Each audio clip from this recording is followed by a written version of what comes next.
बढ़ई बना बलम करब नहीं बतिया। अच्छा तो ये बात बा। हाँ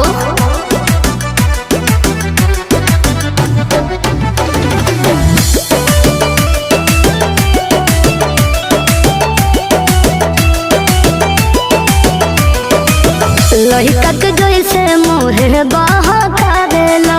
पूछो जमानी तो बहाना बना देला।